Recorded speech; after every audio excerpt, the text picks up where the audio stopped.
Hello friends, welcome back to another video. तो आज की इस क्लास में हम कंटिन्यू करेंगे आपके आगामी एग्ज़ाम के लिए इम्पोर्टेंट क्वेश्चंस की एक टेस्ट सीरीज से। So let's start.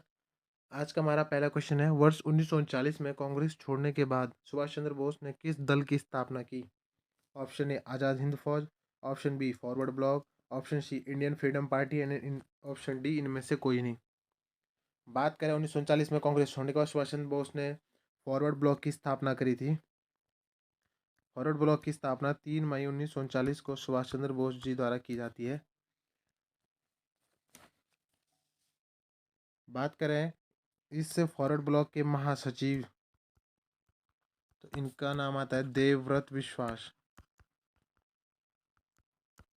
Indian freedom party की स्थापना 1959 में राजगोपालाचारी करते हैं,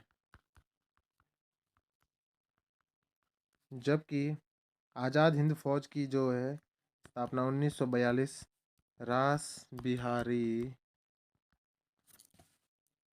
बोस जी द्वारा की जाती है। तो सुभाष चंद्र बोस ने 1939 में स्थापना की फॉरवर्ड ब्लॉक की। ऑप्शन बी राइट आंसर हो जाएगा। चलेंगे नेक्स्ट ऑप्शन। क्वेश्चन 2, नियंत्रक एवं महालेखा परीक्षक या कैग सीएजी का वर्णन संविधान के किस अनुच्छेद में किया गया है? Option A article 315, option B article 280, option C article 148 and option D article 76। तो नियंत्रक एवं महालेखा परीक्षक कैग की बात करें तो इसका राइट आंसर हो जाएगा ऑप्शन सी, 148 में इसकी बात की गई है। बात करें अनुच्छेद 315 की, तो 315 में दिया गया है संघ लोक सेवा आयोग। संघ लोक सेवा आयोग। बात करें आर्टिकल 280 की, तो इसमें वित्त आयोग का वर्णन किया गया है, जबकि आर्टिकल 76 में महान्यायवादी का वर्णन किया गया है। चलेंगे नेक्स्ट क्वेश्चन पे। अगला क्वेश्चन है, लखनऊ से 1857 की क्रांति का नेतृत्व किसने किया था? Option A Begum Hazrat Mahal, option B Rani Lakshmibai, option C Liaquat Ali Khan and option D Dewan Maniram Dutta. बात करें लखनऊ से नेतृत्व करने की, तो लखनऊ से नेतृत्व करते हैं बेगम Hazrat Mahal. Option A right answer हो जाएगा।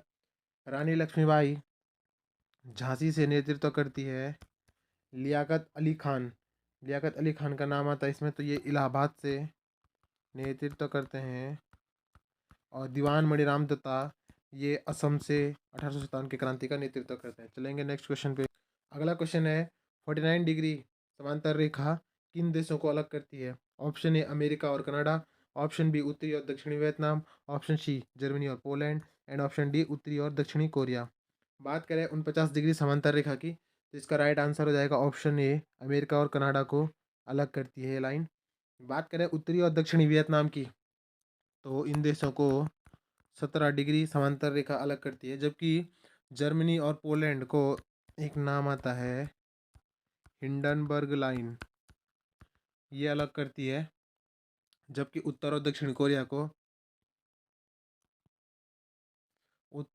कोरिया की बात करें तो यहाँ पे 38 डिग्री समांतर रेखा आती है। तो 49 डिग्री समांतर रेखा ऑप्शन ए राइट आंसर हो जाएगा, अमेरिका और कनाडा। लेंगे नेक्स्ट क्वेश्चन। अगला क्वेश्चन है, रामकृष्ण मिशन की स्थापना कब हुई थी? Option A 1893, option B 1897, option C 1887, option D इनमें से कोई नहीं। बात करें रामकृष्ण मिशन की स्थापना, तो रामकृष्ण मिशन की स्थापना स्वामी विवेकानंद जी द्वारा की जाती है, और ये की जाती है 1897। इसका राइट आंसर हो जाएगा ऑप्शन बी। बात करें 1893 में, तो 1893 में स्वामी विवेकानंद शिकागो धर्म सम्मेलन में जाते हैं। शिकागो धर्म सम्मेलन में इन्होंने भाग लिया था। जबकि 1887 में विवेकानंद जी द्वारा वेलूर मठ की स्थापना की जाती है। तो रामकृष्ण मिशन की स्थापना स्वामी विवेकानंद जी द्वारा 1897 में की जाती है। ऑप्शन बी राइट आंसर हो जाएगा। अगला क्वेश्चन, सुप्रीम कोर्ट से परामर्श करने की राष्ट्रपति की शक्ति किस अनुच्छेद के तहत आती है? Option A article 165, option B article 85, option C article 177 and option D article 143। बात करें राष्ट्रपति की परामर्श करने की शक्ति, ये दी गई है ऑप्शन डी राइट आंसर हो जाएगा, आर्टिकल 143 राइट आंसर हो जाएगा। आर्टिकल 165 में बात की गई है महाधिवक्ता की। महाधिवक्ता की बात आर्टिकल 165 में की गई, जबकि 85 में की गई संसद के शत्रु विघटन आदि की बातें की गई है। जबकि आर्टिकल 177 की बात करें तो इसमें कहा गया है कि विधानमंडल के किसी भी सदन में जो महाधिवक्ता है जो महाधिवक्ता है वो विधानमंडल के किसी भी सदन में भाग ले सकते हैं तथा संबोधित भी कर सकते हैं, लेकिन मत नहीं दे सकते हैं। ये कहा गया है आर्टिकल 177 में। तो परामर्श करने की शक्ति, right answer option D article 143। अगला क्वेश्चन है, लावणी लोक नृत्य किस राज्य का है? Option A Maharashtra, option B Punjab, option C Chhattisgarh and option D Manipur. बात करें लावणी लोक नृत्य की तो लावणी लोक नृत्य ऑप्शन ए राइट आंसर हो जाएगा महाराष्ट्र में। महाराष्ट्र से संबंधित है ये नृत्य। अन्य नृत्य यहाँ का जैसे तमाशा, तमाशा भी यहीं का है। एक आता है ले झिम, ये भी यहीं का नृत्य है।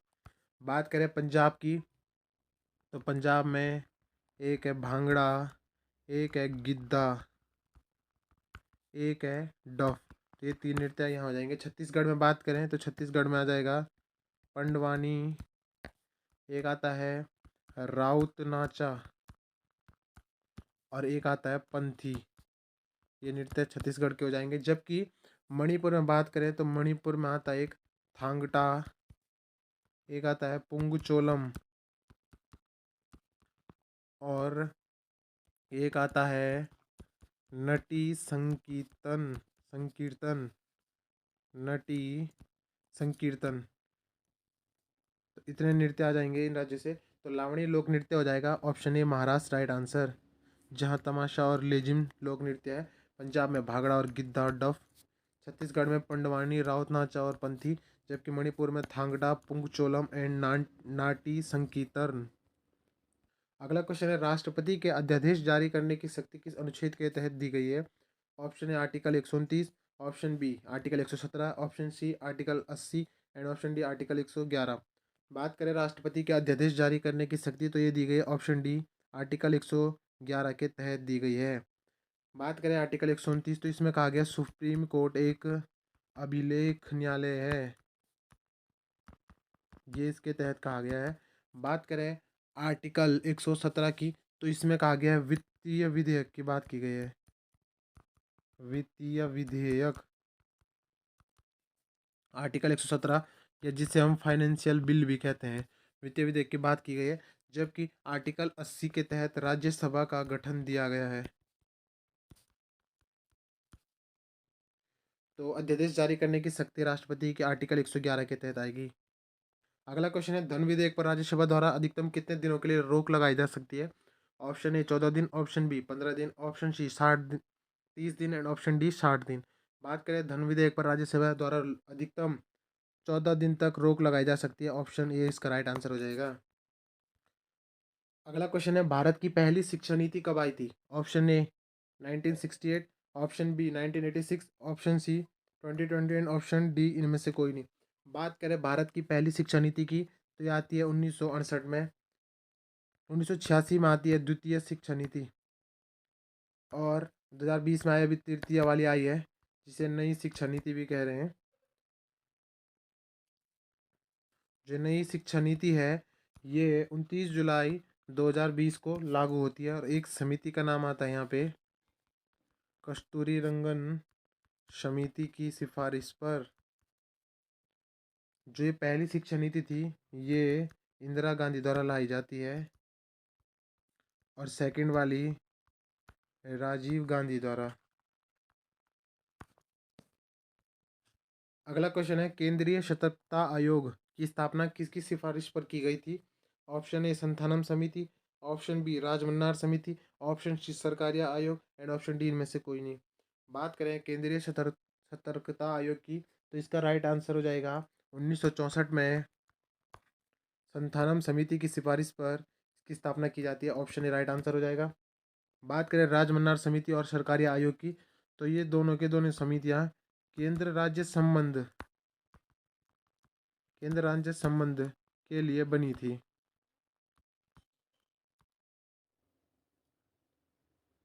अगला क्वेश्चन है, किस कांग्रेस अधिवेशन में गांधी इरविन समझौते का समर्थन किया गया था?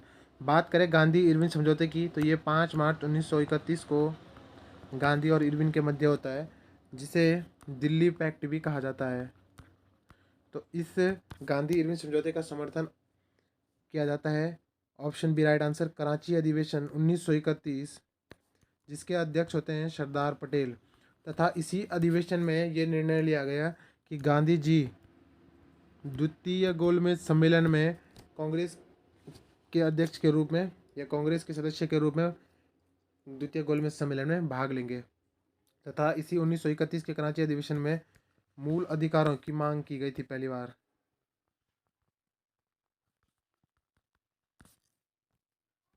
अगला क्वेश्चन है, पुस्तक मालविकाग्निमित्रम के रचयिता।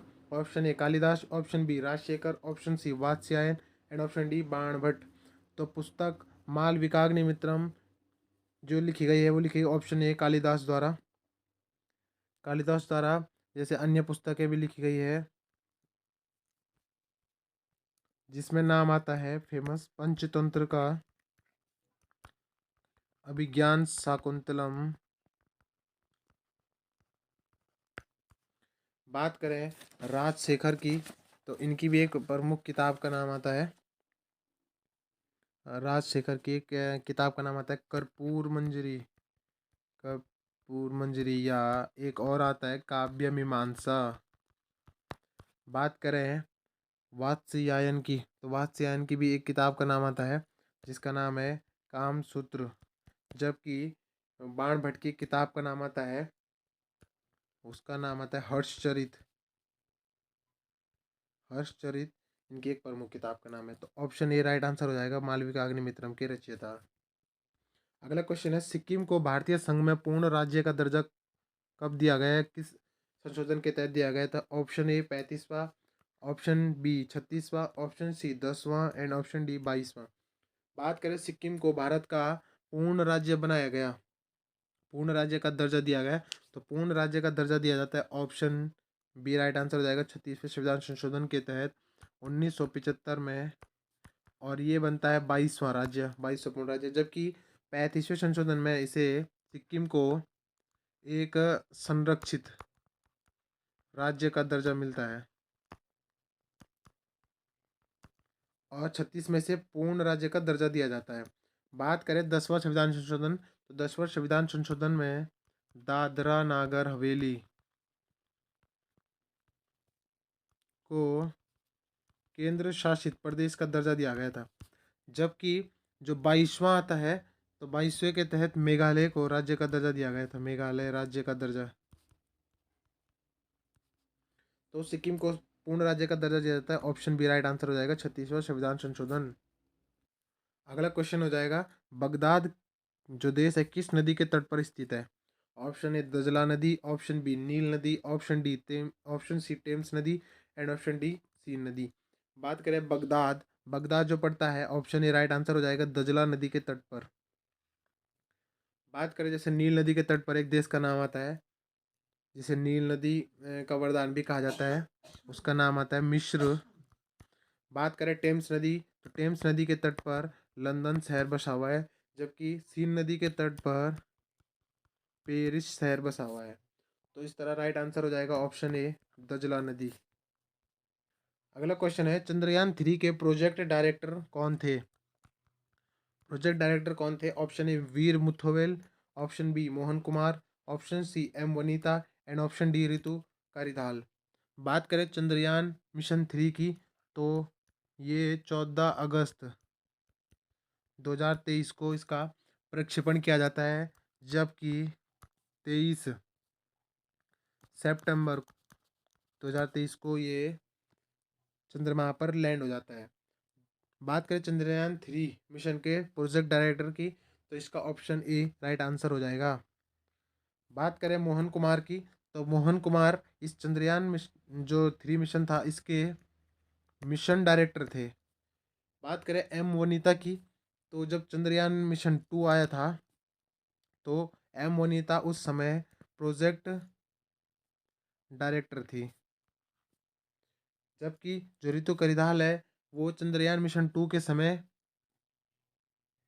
मिशन डायरेक्टर थी। तो ये दोनों चंद्रयान 2 के समय के हैं, जबकि ये दोनों 3 के समय के हैं। तो चंद्रयान 3 के समय वीर मुथुवेल प्रोजेक्ट डायरेक्टर और मोहन कुमार मिशन डायरेक्टर थे, जबकि एम वनीता चंद्रयान मिशन 2 के समय प्रोजेक्ट डायरेक्टर और रितु करिदाल मिशन डायरेक्टर थी। तो राइट आंसर हो जाएगा ऑप्शन ए। अगला क्वेश्चन है गुलाबी क्रांति का संबंध किससे है? ऑप्शन ए मांस और टमाटर उत्पादन, ऑप्शन बी प्याज और झींगा मछली, ऑप्शन सी अंडा उत्पादन एंड ऑप्शन डी मछली उत्पादन। बात करें गुलाबी क्रांति की, तो गुलाबी क्रांति राइट आंसर हो जाएगा ऑप्शन बी प्याज और झींगा मछली से। बात करें मांस और टमाटर उत्पादन से, तो यहाँ पे लाल क्रांति आ जाएगी, जबकि जो अंडा क्रांति है सॉरी अंडा उत्पादन के लिए रजत क्रांति आती है, जबकि मछली उत्पादन के लिए नीली क्रांति आती है। अगला क्वेश्चन हो जाएगा निम्न में से कौन सा कार्य लॉर्ड डलहौजी के समय नहीं हुआ था? ऑप्शन ए 1854 का वुड स्पेच सुधार, ऑप्शन बी राज्य हड़प नीति, ऑप्शन सी भारतीय रेल का जनक एंड ऑप्शन डी हस्तक्षेप नीति। बात करें जो लॉर्ड डलहौजी के समय पर कार्य नहीं हुआ था, राइट आंसर हो जाएगा ऑप्शन डी हस्तक्षेप नीति। ये जो नीति लाई जाती है सर जॉन सोर इनके द्वारा लाई जाती है, जबकि 1854 का वुड स्पेच सुधार डलहौजी के समय पर आता है, जिसे अंग्रेजी शिक्षा का मैग्ना कार्टा कहा जाता है। राज्य हड़प नीति या व्यापक सिद्धांत, व्यापगत सिद्धांत ये भी इसे ही कहा जाता है, जबकि भारतीय रेल का जनक भी इन्हें कहा जाता है। पहली रेल 16 अप्रैल 1853 को मुंबई टू थाने वाली 34 किलोमीटर की, ये इस समय पर ही जाती है। तो लॉर्ड डलहौजी के समय पर जो कार्य नहीं हुआ था, ऑप्शन डी राइट आंसर हो जाएगा हस्तक्षेप नीति। और आज का अंतिम क्वेश्चन कि मिट्टी का अध्ययन कहलाता है? Option A pedology, option D epigraphy, option C cosmology and option D इनमें से कोई नहीं। बात करें मिट्टी का अध्ययन तो मिट्टी का अध्ययन कहलाता है pedology, right answer option A हो जाएगा। जबकि एपिग्राफी कहा जाता है शिलालेख जो होते हैं शिलालेखों का अध्ययन, जबकि कॉस्मोलॉजी कहलाता है ब्रह्मांड का अध्ययन। तो राइट आंसर मिट्टी का अध्ययन हो जाएगा पेडोलॉजी। तो आज की क्लास यहीं पर समाप्त होती है। Thanks for watching.